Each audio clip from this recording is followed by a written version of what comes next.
तो आज भगवान घुसे अपने भंडार गृह में, जहाँ मैया ने एक मड़ियों का कक्ष था जो मड़ियों से शीशा से सजा हुआ था। तो आज भगवान ने उसमें प्रवेश किया। देखा कि दाऊ दादा घर पे नहीं है, नंद बाबा भी घर पे नहीं है, मैया अपने काम में बिजी है। तो आज बढ़िया अभ्यास है चोरी करने का। तो भगवान ने उस गृह में प्रवेश किया, कक्ष में, और देखा कि सामने दर्पण था।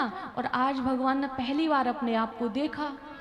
तो कह रहे मैं आया यहाँ चोरी करने के लिए, यहाँ तो पहले से एक चोर घुसा है। अपने आप को देख के कह रहे यहाँ तो पहले से एक चोर घुसा है, तो अब क्या करें। अब मन में आया कि अगर आज चोरी नहीं करूंगा तो फिर सीखूंगा कैसे। तो ऐसा करते हैं, मैं भी चोरी करने आया हूँ, ये भी आया है, तो इससे सलाह कर लेते हैं कि दोनों मिलके करेंगे। माखन भी चोरी से आधा आधा खाएंगे, मैया को मत बताना। तो उससे कह रहे भैया भैया सुनो, चोरी दोनों मिलके करेंगे, लेकिन तुम मैया को मत बताना। अब ये जैसे बोल रहे हैं वैसे शीशा से हलचल आ रही है। इनका हाथ उठ रहा तो शीशा में भी हाथ उठ रहा है। इनको लगा कि ये मेरी नकल बना रहा है, तो इन्होंने आंखें दिखाई, तो उधर से भी आंखें। भाई शीशा के सामने खड़े हैं, अब भगवान ने अपने आप को देखा तो वो पहचान ही नहीं पा रहे हैं।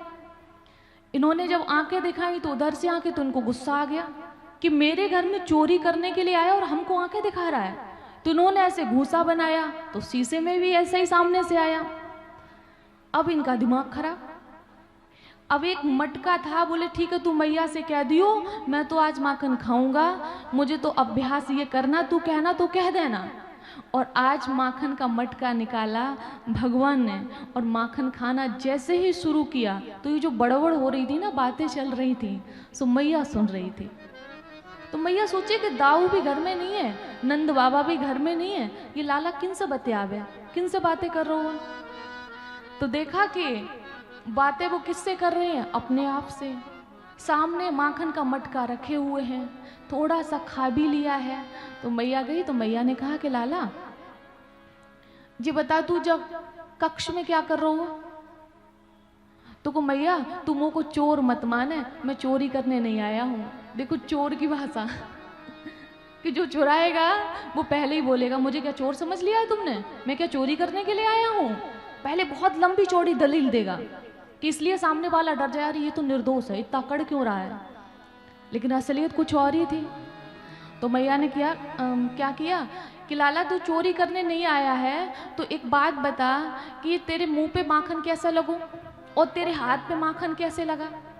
तो भगवान ने कहा देख मैया, तूने जो मुझे पद्मराग का कड़ा पहना दिया है ना, तो इससे हाथ जल रहा था, तो तू ही तो कहती है ना कि थोड़ी सी माखन लगा लो तो ठंडक पड़ जाती है। तो मैंने इसमें माखन लगाया ताकि ठंडक पड़ जाए। तो मैया ने कहा ठीक है लला, हमने तुमको हाथ में तो कड़ा पहनाया, तो इसलिए तुमको जलन हो रही थी, मुंह में कौन सा कड़ा पहनाया है ये बताओ।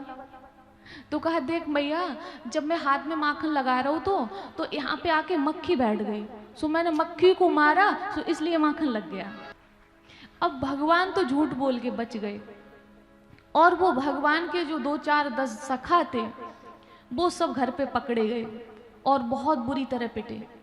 दूसरे दिन जब मिले तो किसी का गाल सूजा हुआ है, किसी का हाथ सूजा हुआ है, कोई चल ही नहीं पा रहा है, तो कोई बैठ ही नहीं पा रहा, कोई बोल ही नहीं पा रहा है।